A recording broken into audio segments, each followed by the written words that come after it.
안녕하십니까, 딸기 케이크입니다. 어제 비가 와가지고 제가 V4000이라는 조명에 대해서 이렇게 간략하게 말씀을 드렸는데, 영상을 보는데 정말 마음에 안 드는 거예요.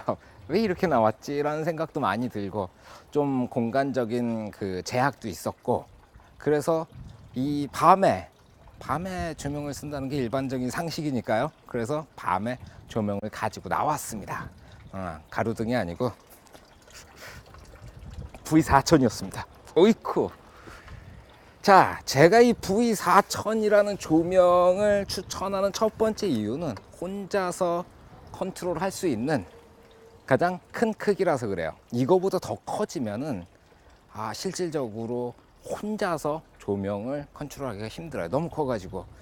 지금 광량이 35%인데 요 정도 빛만 사용을 하더라도 이 주변의 가로등이라든가 환경과 이 뭐랄까요, 매칭시키는데 크게 어려움이 없어요. 100%까지 다 올리게 되면 이 조명이 비추는 곳만 밝아지고 이제 나머지 부분들은 깜깜하게 나오는 그런 일이 벌어지게 되는 거죠. 자, 오늘 밤은 테스트 위주로 한번 진행을 해 보도록 하겠습니다. 얼굴 대충 나오나? 자, 첫 번째 테스트를 한번 해볼게요. 조명을 여기다 세워 놨고요. 100%로 발광했을 때 얼마나 밝게 보여지는지 조명을 켰습니다. 5600켈빈이고요. 어이쿠. 이거 맞은편에서 차라도 한 대 오면은, 그러면 상당히 저기 뭐야, 눈부실 것 같은 그런 상황이군요. 차 오면 잽싸게 꺼야 되겠어요. 야, 지금 카메라는 아마 그 렌즈나 노출의 한계 때문에 그렇게 대단히 멀리까지 보이지는 않을 것 같아요. 그런데 실제로 이렇게 보면은 거진 한 40, 50m 정도까지는 이 조광이 원활하게 이루어지고 있다는 게 보이고 있습니다. 이게 지금 저하고 조명하고 한 5m, 지금 5m고요. 한 이 정도 되면은 한 10m 정도 떨어진 거리가 될 것 같아요. 지금 최대 발광이고 5600켈빈입니다. 이 정도면은 촬영장에서 어떤 앰비언트 라이트, 이 주변을 이렇게 비춰주는 그런 조명으로 활용하기에도 적당할 것 같고요. 그리고 어떤 한 군데 특정한 피사체를 비춰주는데도 크게 무리가 없을 거라는 생각이 드네요. 자, 말 나온 김에 우리 특정 피사체를 한번 비치는 그런 테스트를 한번 해봅시다. 이거 정말 혼자서 이렇게 들고 다닐 수 있다는 게 무엇보다 마음에 드는 점이에요. 야, 조명을 비추니까 어제 비 온 흔적이 아주 명료하게 보이네요. 저희는 보통 자동차를 많이 촬영을 하잖아요. 그러다 보니까 조명이 좀 부족할 때가 많아요.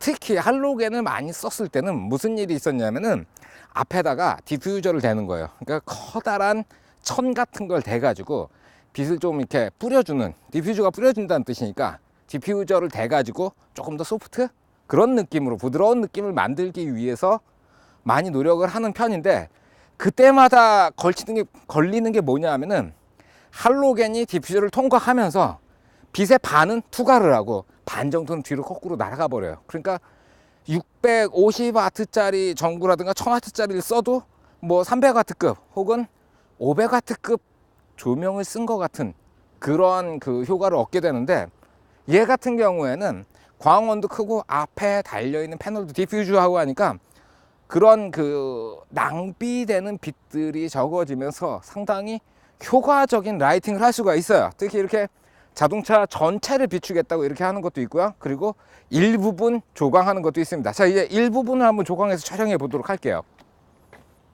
자, 이제 앞쪽 타이어를 한번 이렇게 촬영을 해볼 거예요. 자, 거리는, 조명하고 타이어의 거리는 대략 이 정도면은 한 2m 정도 되겠네요. 거기다가 되게 재밌는 게, 조명을 제가 이렇게 타이어 방향으로 이렇게 내리는 게 아니고 그냥 앞으로 펴놨어요. 앞으로 켰는데 옆쪽, 그러니까 뭐라고 말해야 될까요?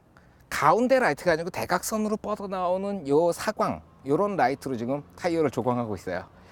타이어에다가 이렇게 빛을 가득 줬더니 되게 터프하네요. 이런데 나간 것도 잘 보이고. 자, 이 상태에서 제가 라이트를 이렇게 돌릴 거예요. 그러면 저쪽에서부터 이렇게 쓸면서 들어오겠죠. 그 전에 이 뷰를 먼저 살짝만 잡아 놓고 한번 돌려보도록 할게요.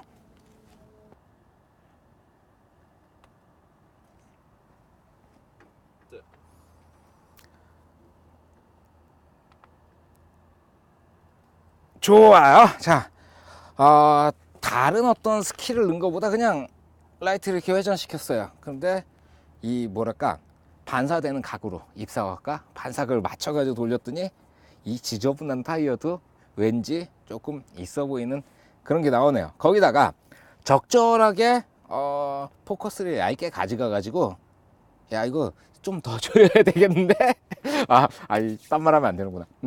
자, 적절하게 포커스 두께를 가져가서 조금 더 있어 보이는 그런 느낌이네요. 괜찮죠? 좋습니다. 자, 다음은 주변의 광원들하고 어떻게 섞어야 될지를 제가 보여드릴게요. 지금 이쪽에 가로등이 하나 켜져 있어요. 조명의 색깔하고 주변 광원의 색깔을 되도록이면 맞춰 주시는 게 좋아요.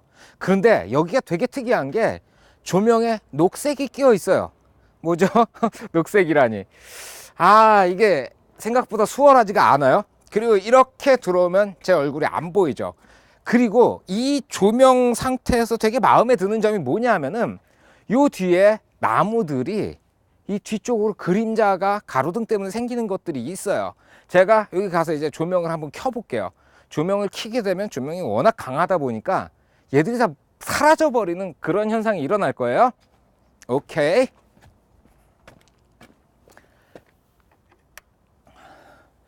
키가 작아서 이럴 땐 조금 아쉽습니다. 자, 이게 100% 좋아요. 자, 이제 제가 100%로 조명을 켜놓고 왔어요.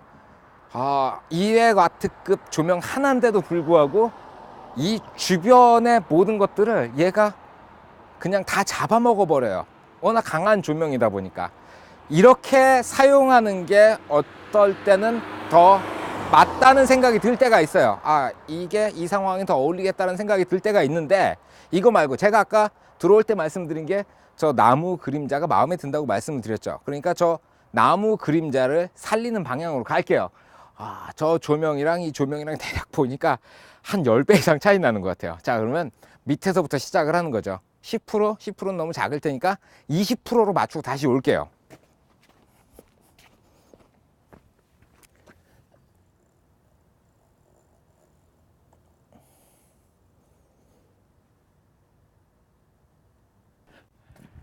이쪽 조명을 20%로 맞추고 다시 왔어요. 어떤가요? 지금은 좀 저 뒤에 나무 그림자라든가 저런 그 가로등 불빛이 보여주는 효과가 살아있죠. 그리고 저거는 단순하게 제 얼굴, 그러니까 메인 피사체를 비춰주는 이런 것들, 그런 역할을 하고 있어요. 근데 때때로 색온도가 아예 맞아떨어지지 않는다든가 저런 가로등 같은 것들이 고속 촬영을 했을 때, 저희는 지금 24p로 찍고 있거든요. 그런데 30p나 60p로 찍었을 때 플리커가 나오는 경우들이 있어요. 50p? 50p가 아니고 50분의 1초? 예전에 뭐 그렇게 찍었는데도 불구하고 플리커가 나오는 굉장히 수준이 낮은 그런 조명들이 있는 것도 있었어요. 그럴 때는 어쩔 수 없이 저 사이드에 있는 조명들을 배제하고 이걸 메인으로 피사체를 비춰야 하는 경우들도 있어요. 그럴 땐 아예 굉장히 가까운 데로 조명을 그냥 밀어버리는 거죠. 메인 조명이 대부분을 커버를 하고 나머지는 그냥 버린다? 그냥 주변에 나오는 노이즈 같은, 잡소리 같은 그런 느낌을 주게 라이팅을 하시는 경우들도 생길 수가 있다는 거죠. 한번 해봅시다. 저걸 10%로 낮추고 가까이 가져갈 겁니다.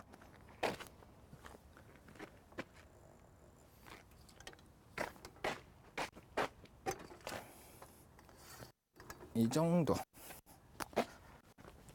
됐어요. 10%로 낮췄고요. 그리고 상당히 가까이 가져왔죠. 이럴 때는 아마 저 렌즈가 85mm 렌즈여가지고 상당히 넓게 잡힐 텐데 조금 더 당겨가지고 필요한 부분만 이렇게 쓰면 되겠죠. 자, 이게 좀 지저분한데요. 이런 느낌? 앉아서 얘기하거나 이럴 때 주변에 있는 광원과 메인 광원을 같이 활용하는 그런 느낌이면 충분히 섞어서 사용하시는데 지장이 없을 거예요. 거기다가 얘가 광원이 상당히 마음에 드는, 소프트하면서도 뭔가 좀 강하게 뻗어나오는 그런 느낌이 있어요. 아까 저쪽에서 보여드린 것처럼 쫙 뻗어요. 그게 볼륨을 낮추면, 그러니까 광원을 약하게 낮춰도 뻗어나가는 그 느낌은 줄어들지가 않더라고요. 그게 이 안에 들어있는 LEDR의 특징이 아닌가 싶어요. 자, 어때? 요거 조명하고 나하고 다 두 개가 다 나와요? 다 나와. 이만큼 나와. 조명은 보여? 뒤에 LED 안 보여. 이런, 그러면 다른 걸로 갑시다. 편하야. 지난번 영상에서는 V4000 ASVA라고 같이 이렇게 등장을 해서 엔딩을 해가지고 뭐랄까요, 조명의 어떤 능력이라든가 이런 것들 보여드리는 것보다는 조명의 외형만 이렇게 보여드릴 수밖에 없었어요. 비가 와가지고 말이죠. 근데 오늘은 이렇게 둘이서, 저 찍어주는 친구랑 저랑 둘이서 이렇게 나왔는데 촬영 감독 하나, 조명 감독 하나 이렇게 나온 느낌이에요. 그러다 보니까 이거 정신이 하나도 없네요. 조명 실 때 이렇게 굉장히 뭐랄까, 신경도 많이 쓰고, 그리고 보통 때는 이렇게 한 등만 가지고 다니는 게 아니고, 저 같은 경우에는 조명을 한 10등, 그리고 뭐 반사판이라든가 디퓨저라든가 이런 게 차 뒤에 꽉 차거든요. 그 정도를 갖고 다녀요. 제가 조명 감독이 아님에도 불구하고 그 정도를 갖고 다니는 게 좀 뭔가 이상하긴 하죠. 제가 생각해도 그래요. 자, 이 조명이 제가 생각했을 때는 한 명에서 컨트롤을 할 수 있는 한계에서 가장 큰 사이즈라는 생각이 들어요. 이거보다 더 크면 무거워가지고 이 자세가 안 나오거든요. 요거 시리즈로 300W짜리가 있는데 그게 실제로 들어보면 이렇게 들게 돼요. 커가지고 한 이 정도로 이렇게 들어가지고 이렇게 움직이려고 그러면 무게도 무게고 크기도 있어가지고 쉽지가 않더라고요. 그런데 요 정도 되면 혼자서 들고 돌아다니거나 어디다 세팅할 때 상당히 편안하다는 생각이 들어요. 자, 그리고 어제 말씀드리고 싶었는데 말씀 못 드린 게, 이 어떤 광의 느낌, 그 광의 퀄리티에 대한 걸 사실은 제대로 말씀을 못 드린 것 같아요. RES 스카이 패널이라는 조명이 있어요. 새로 나온 조명인데 굉장히 좋아요. 그리고 굉장히 비싸요. 그거를 세트로 갖추게 되면은 그러면 상당히 큰 금액이 지출이 돼요. 거기에 비해 가지고 제가 이 조명을 저렴하다고, 그거 하나 살 돈이면 한 서너 등 사지 싶어요. 그 정도 가격 차이가 나니까요. 그래서 그 말씀을 드렸는데 그거에 대한 설명이 조금 부족했었다는 생각이 드네요. 어쨌든 라이트의 퀄리티에 비해 가지고 광질, 그러니까 사실 광질이란 말 되게 싫어하거든요. 어떻게 표현되는 게 구체적이지 않으니까. 그러니까 라이트의 특징을 종합적으로 광질이라고 표현한다면 거기에 있어 가지고 큰 차이가 없어요. 이거나 그거나. 그 정도로 느껴져요. 지금 사실 저는 어떻게 이 영상이 찍히고 있는지, 잘 나오는지 안 나오는지 그것도 사실 모니터로 안 보이니까 그냥 믿고 가고 있는데 그 정도 퀄리티가 된다고 생각을 해요. 그리고 만듦새에 있어서 아무래도 고가격, 비싼 돈을 주고 사야 되는 조명보다는 조금 떨어지는 게 있어요. 그래도 AS가 잘 되니까 그런 점은 믿고 넘어가는 부분이고요. 제가 저렴하다고 추천했던 이유는 그거라고 생각하시면 되겠네요. 마지막으로 추천하는 이유는 광량이에요. 200W라고 말씀을 드렸는데 디퓨저를 댄 650W짜리 할로겐만큼 밝아요. 그러니까 이거 한 두세 등 갖고 다니는 거랑 할로겐 두세 등 갖고 다니는 그 광량을 그냥 치환할 수 있을 정도로, 그게 촬영하는 데 있어서 굉장히 큰 도움이 됩니다. 그것 때문에 추천을 해드리는 거예요. 강한 광량에 좋은 광질, 그리고 다양한 활용, 가벼운 무게, 쉬운 컨트롤, 이거면 이 조명을 추천하는 확실한 이유가 될 거라는 생각이 드네요. 자, 이 조명에 대한 얘기는 여기서 끝내도록 하죠. 다음에 조금 더 강력하고 무서운 놈으로 찾아뵙도록 하겠습니다. 수고하셨습니다. 필승!